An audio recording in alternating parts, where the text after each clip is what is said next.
Well, what a race we just witnessed at the 2024 Azerbaijan Grand Prix. From the start to finish, it was a pure drama and excitement on the street of Baku. And when the Chequers flag finally fell, it was the young Aussie sensation Oscar Piastri who emerged victorious, holding off the relentless charge from Charles Leclerc to claim his second career Formula One win. This race had everything: thrilling on track battle, unexpected result, and a crash that had us all on the edge of our seat. Piastri's performance was truly masterful, but we also saw some other brilliant drives, as well as a few drivers who really struggled to get grip with this unique challenge of the Baku circuit.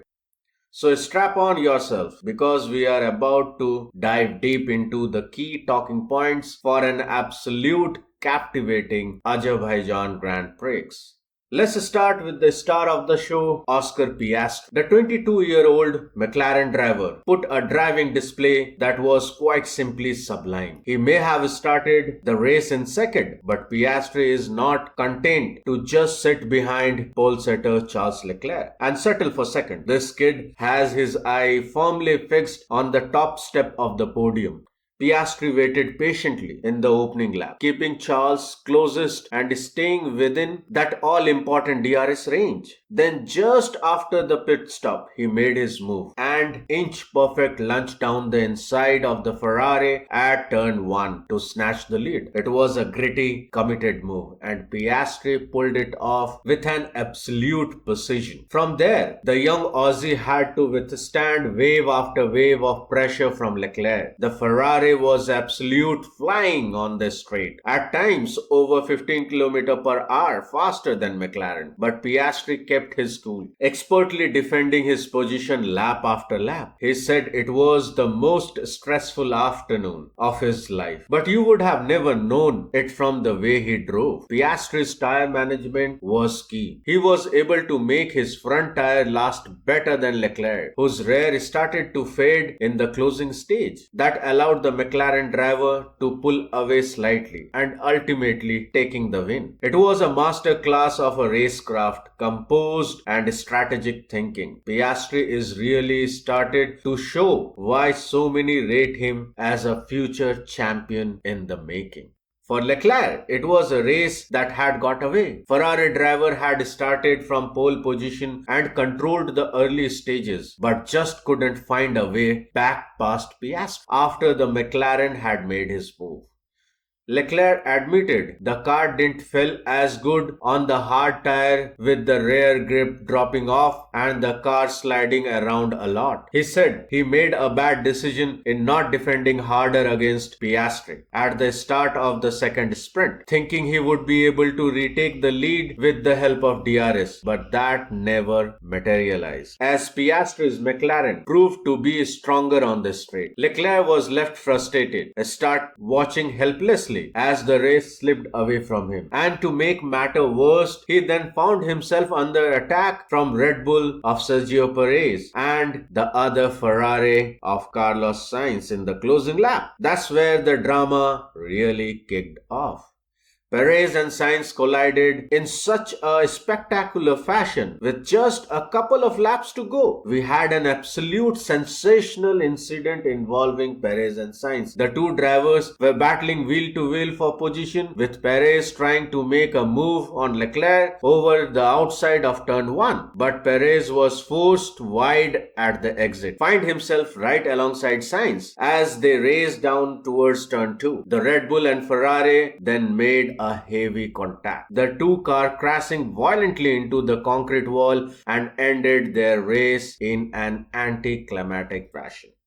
Perez was absolutely furious with the incident, questioning on the radio whether Sainz was crazy. Both drivers will now face a visit to the stewards as the incident is under investigation. It was a dramatic and unfortunate end to what had to be a thrilling battle at the front. The crash promoted George Russell to the final spot on the podium, giving Mercedes something to celebrate on a tough day. But the real winner were the fans. That was some edge of your seat stuff right there.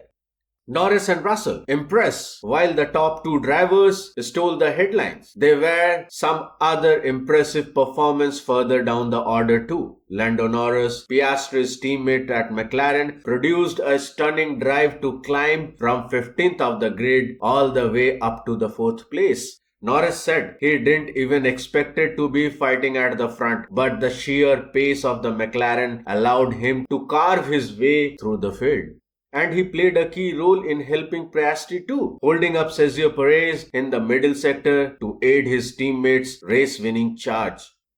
George Russell was the other driver who excelled, taking an unlikely podium finish for Mercedes. The Brit was over a second lap quicker than the leaders in the final sprint, but admitted it was a bit of a strange race overall for the Silver Arrows. The first half of the race, we were 1.5 seconds off the pace. Then the last 20 lap, I was second quicker than Oscar and Charles, Russell said.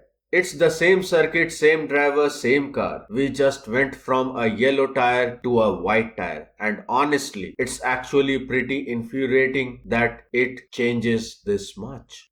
Tell me about it, George. The tire performance really was a bit of a mystery box throughout the weekend, but Russell made the most of it to secure a podium, which I am sure will have put a big smile on his face, even if the manner of it left him a bit frustrated.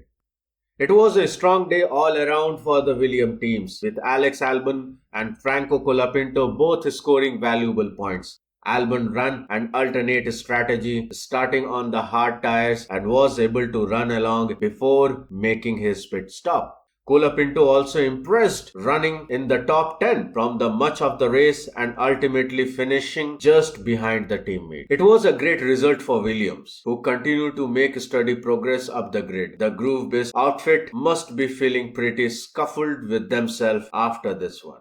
Unfortunately, it was much tougher afternoon for Lewis Hamilton. The seven-time world champion had to fight his way through the field after starting at the back due to the power unit penalty. Hamilton made it up into the points, but was clearly unhappy with the balance of the Mercedes, complaining about the lack of grip and the tire management required. Can you believe I have to drive this? He mourned over the radio at one point. That's gonna hurt the old pride, Lewis. The Silver Arrows are clearly still struggling to get on top of the tire management, which is proving to be a real arch nemesis of them this season. There you have it, folks, the key talking points of this truly captivating Azerbaijan Grand Prix. Oscar Piastri was the star of the show with the masterful drive to victory. But we also saw some other brilliant performance, as well as a few drivers who really struggled to get grip into this unique, challenging circuit of Baku. The championship battle is really starting to heat up now, with Piastri's win helping McLaren taking the lead in the constructors' standing. But with 7 races still to go, there is plenty more drama and excitement to come as the session reaches its climax. Next up is the Street of Singapore, a totally different challenge compared to the high-speed madness of Baku. Who knows what twist and turn we will see there. One thing is for sure, you won't want to miss a second of this action. See you in Singapore, folks. Till then, take care.